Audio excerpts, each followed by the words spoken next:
Yesterday morning, Dad got rid of every single one of Manny's pinkies. Well, Manny totally freaked out. The only way Mom could get him to calm down was to dig out his old blanket, this thing he calls Tingy.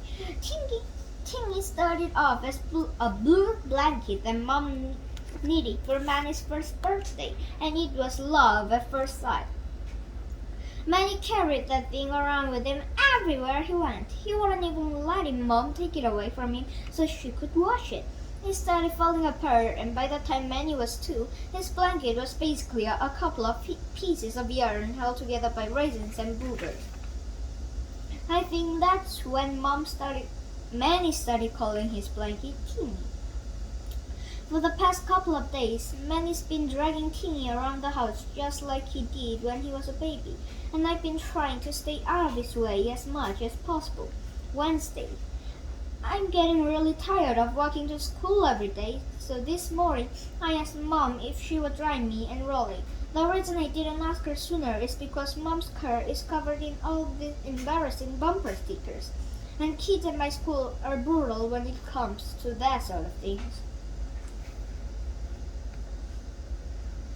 I've tried scraping the bumper stickers off, but whatever kind of glue they put on those things is meant to last until the end of the time.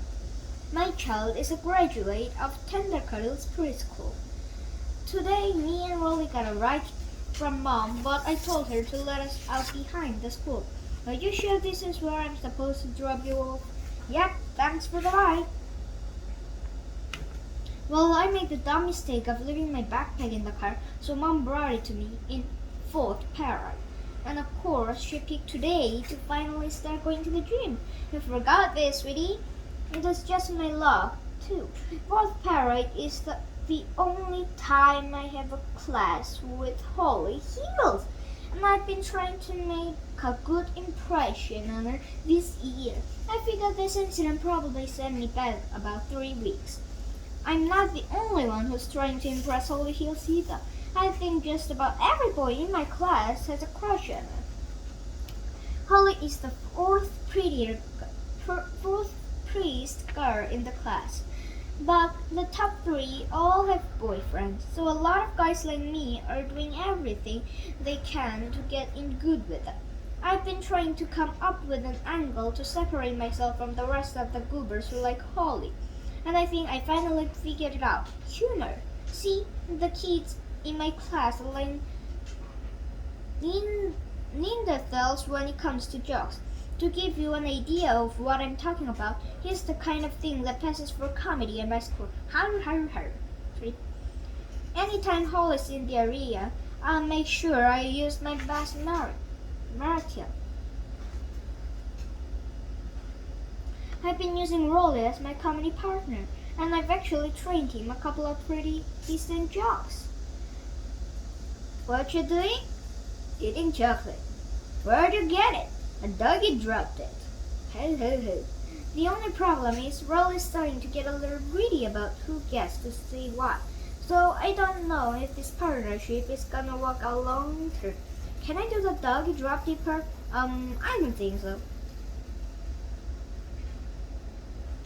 Friday. Well, I learned my lesson about getting a ride from Mom, so I'm back to walking to school. But when I was heading home with Rolly this afternoon, I seriously didn't think I had the energy to make it up the hill to my house. So I asked Rolly if he'd give me a piggyback ride. Rolly didn't exactly jump at the idea, so I had to remind him that we're best friends and this is the kind of thing best friends do for each other. He finally caved when I offered to carry his backpack for him.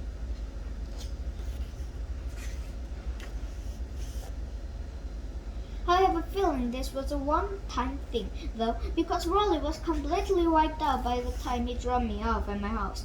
You know, if the school is going to take away our bus ride home, the least they can do is install a ski lift on our hill. I've emailed the principal about 5 times with my suggestion, but I haven't heard anything back yet. When I got to my house, I was pretty tired too. My new thing is that I take a nap every day after school. In fact, I live for my naps.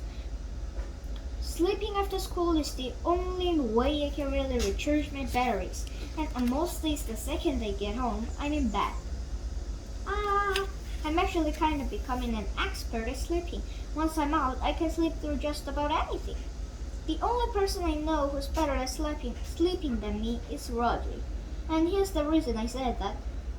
A couple of weeks ago, Mom had to order Rodri a new bed because he'd worn his out. So the furniture guys come to take his old mattress and box spring away. When they came, Roderick was in the middle of his after-school nap, so they took his bed away and he just slept on the floor right in the middle of his empty bed frame. The thing I'm worried about is that Dad is going to ban our after-school naps. I'm starting to get the feeling he's sick of waking the two of us up for dinner every night. Tuesday. Well, I hate to admit this, but I think my naps are starting to have an effect on my grades. See, I used to do my homework when I got home from school and then I watched TV at night. Lately, I've been trying to do my homework while I watch TV, and sometimes that doesn't work out too good.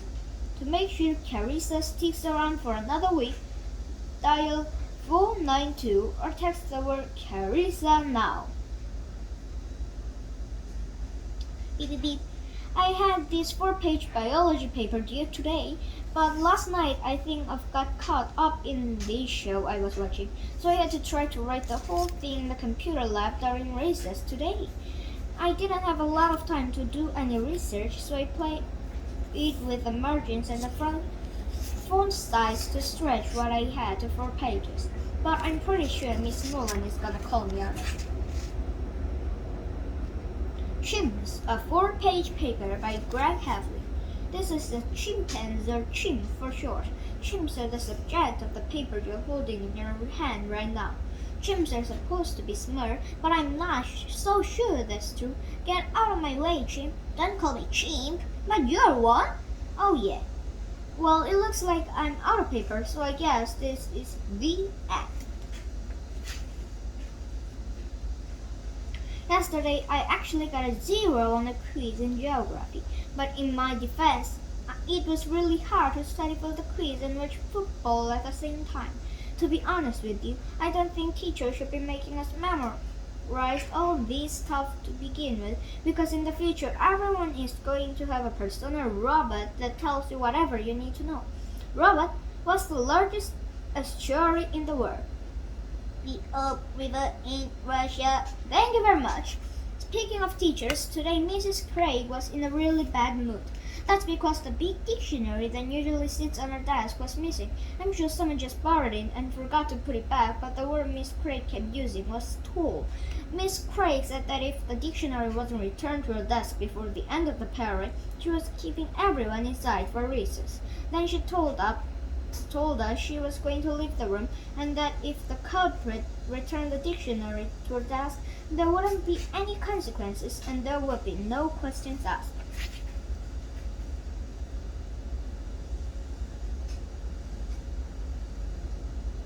Mrs. Crane made Patty Farrell class monitor and left the room. Patty takes her job as class monitor really seriously, and when she's in charge, nobody dares to step out of line.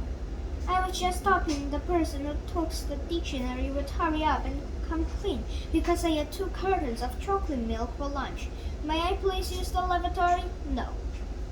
But nobody did came forward, and sure enough, Mrs. Craig stuck to her promise and kept us inside for recess. Then she said she was gonna keep us inside every day until the dictionary was returned. Friday, Mrs. Craig kept us inside for the past 3 days and still no dictionary. Today, Patty Farrell was sick, so Mrs. Craig put Alex Arda in charge of the room while she was gone. Alex is a good student, but people aren't afraid of Alex the way they are of Patty Farrell. As soon as Miss Craig left the room, it was complete pandemonium. Whack Alex Arda. A couple of guys who were sick of getting stuck inside for recess every day decided to try and figure out who took Mrs. Craig's dictionary. The first person they interrogated was this kid named Corey Land. I think Corey was number 1 on the list of subjects because he's smart and he's always using big words. Corey fessed up to the crime in no time flat, but it turns out he only said he did it because the pressure made him crack. Shake, shake, stop, stop. The next kid on the list was Peter Lynn, and before you knew it, Peter was confessing to Squeedle. I figured it was just a matter of time before those guys cornered me, so I knew I had to think of something fast. I've read enough Sherlock Sammy books to know that sometimes it takes a heart to get you out of a pinch, and I figured if anyone could crack this case, it was Alex Orda. So me and a couple of other guys who were worried about getting hassled went over to Alex to see if he could help us out. We told Alex we needed him to solve the mystery of who to Mrs. Craig's dictionary, but he didn't even know what we were talking about. I guess Alex had been so wrapped up in his book that he hadn't even noticed what had been going around him for the past couple of days. Plus, Alex always stays inside to read during recess, so Mrs. Craig's punishment hadn't had a big effect on his life.